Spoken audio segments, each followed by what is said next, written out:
নমস্কার বন্ধুরা, নিবেদিতাস কুকিংয়ে আপনাদের সকলকে অনেক অনেক স্বাগত জানাই। আশা করি আমার সকল বন্ধুরা খুবই ভালো আছেন, আমিও ভালো আছি। বন্ধুরা, আজকে আপনাদের জন্য শীতের সকালে একটা সুন্দর পিঠার রেসিপি নিয়ে চলে এসেছি। পাটিসাপটা পিঠা।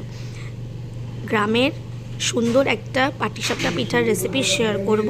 গ্রামের লোকেরা কীরকম করে রান্না করে আমার পরিবারে আপনাদের সকলকে অনেক অনেক স্বাগত জানাই। বন্ধুরা, প্রথমে এখানে দুটো নারকেল কুড়িয়ে নেওয়া হয়েছে। নারকেলটা কুড়িয়ে এই যে রাখা হয়েছে।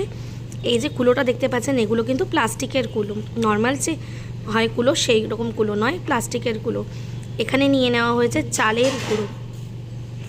চালের গুঁড়োটা সুন্দর করে ছাঁকনির সাহায্যে ছেঁকে নেওয়া হচ্ছে, যাতে কোনো দানা দানা না থাকে, একদম মিহি পাটটা নিচে পড়ে যায়। খুব ভালো করে ছেঁকে নিয়ে চালের গুঁড়োটা, তারপর নিচে মিহি পাটটা দেওয়া হবে, আর যে শক্ত পাটটা থাকবে সেটা উপরে থেকে ছেঁকে আলাদা করে রেখে দেওয়া হবে। এবার খুব ভালো করে ছেঁকে নিয়ে সেই ছাঁকনিটার মধ্যে চালের যে গুঁড়োটা আছে তার মধ্যে আরও কিছু জিনিস মিক্স করতে হবে, সেটা আপনাদের সকলের সাথে শেয়ার করছি। বন্ধুরা, এখানে চালের গুঁড়ো কিন্তু বেশ অনেকটা পরিমাণেই নেওয়া হয়েছিল, প্রায় 500 গ্রাম মতো। এই যে দেখতে পাচ্ছেন ওপরে যে পাটটা রয়েছে সেটা কিন্তু শক্ত পাটটা, এই জন্যই ছেঁকে নেওয়া হয়, যাতে খুব সুন্দর করে করা হয়। গ্রামের রান্না কিন্তু শহরের রান্না থেকে একটু ডিফারেন্ট হয়, সেজন্য আজকে এই সুন্দর রেসিপিটা আপনাদের সাথে শেয়ার করছি। বন্ধুরা, আপনাদের ভালো লাগলে অবশ্যই লাইক, শেয়ার ও কমেন্ট করে দেবেন।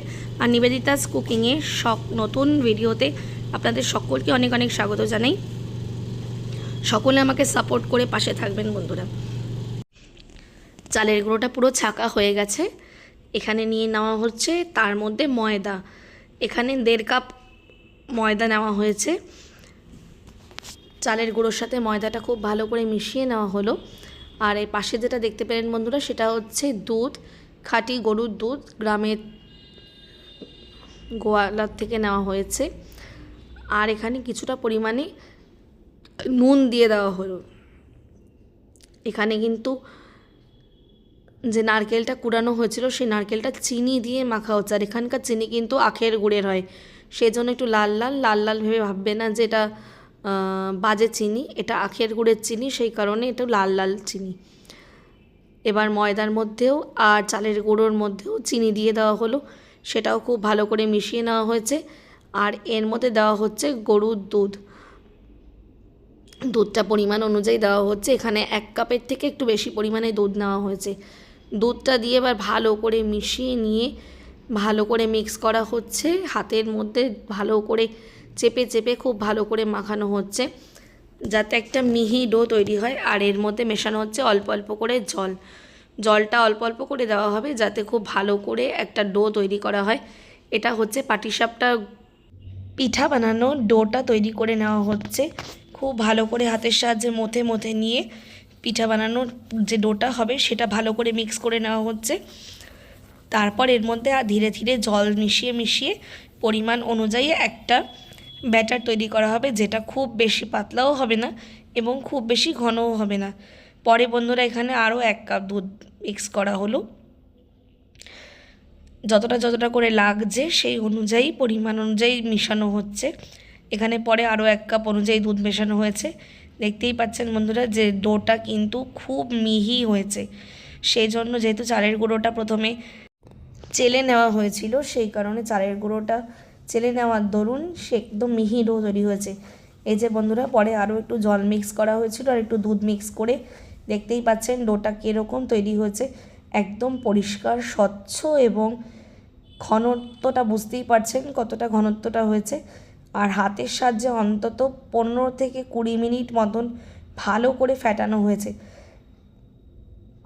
যাতে ডোটা খুব পারফেক্টলি তৈরি হয়। এর মধ্যে আরও একটু জল মিক্স করা হলো, যাতে কিছুক্ষণ রেখে দেওয়ার পরে কিন্তু চালের গুঁড়ো থেকে কিন্তু একটু ফুলে ওঠে, সেই জন্য একটু জল দিয়ে একটু পাতলা করে দেওয়া হলো। আর ওদিকে নারকেলের গুঁড়োটা কিন্তু আখের গুড়ের চিনি দিয়ে কিন্তু খুব ভালো করে মিক্স করে নেওয়া হচ্ছে আগে হাত দিয়ে। এটাই এখানে এরকমভাবে বানানো হয়। এইবারে মিক্স করে দেওয়ার পরে এই যে কড়াইয়ের মধ্যে নারকেলের পুরটা দিয়ে দেওয়া হলো। এখন নারকেলের পুর বানিয়ে নেওয়া হবে। নারকেলের গুঁড়োর মধ্যে দুধ আর আখের গুড়ের চিনি মিশিয়ে খুব ভালো করে একটা মিক্স বানিয়ে নেওয়া হয়েছে। এখন এটা কড়াইতে দিয়ে খুব ভালো করে নাড়িয়ে চাড়িয়ে পুরটা বানিয়ে নেওয়া হবে।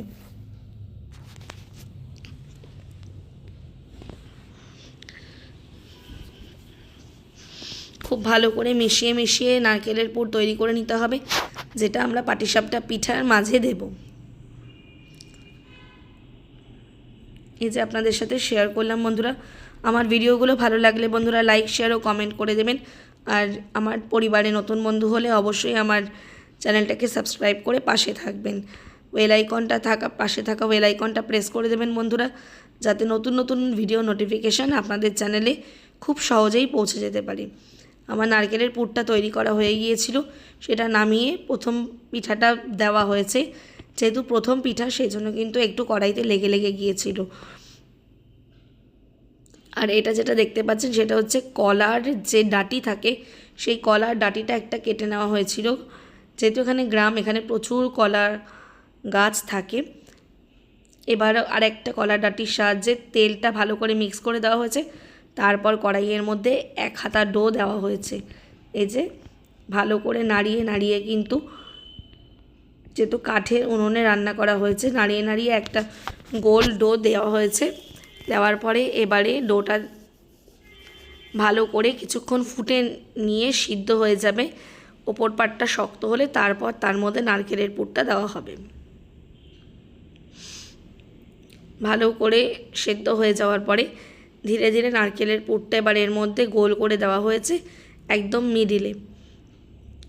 এইবারে খুন্তির সাহায্যে নাড়িয়ে নাড়িয়ে এক পিঠ উল্টে দিয়ে তারপরে হাতের সাহায্যে দুদিক চেপে দিয়ে ভালো করে পাটিসাপটা পিঠাটা উল্টে পাল্টে একটু তেলে ভেজে নিয়ে নামিয়ে নিতে হবে। এইভাবে আমরা পাটিসাপটা পিঠাটা বানিয়েছি বন্ধুরা।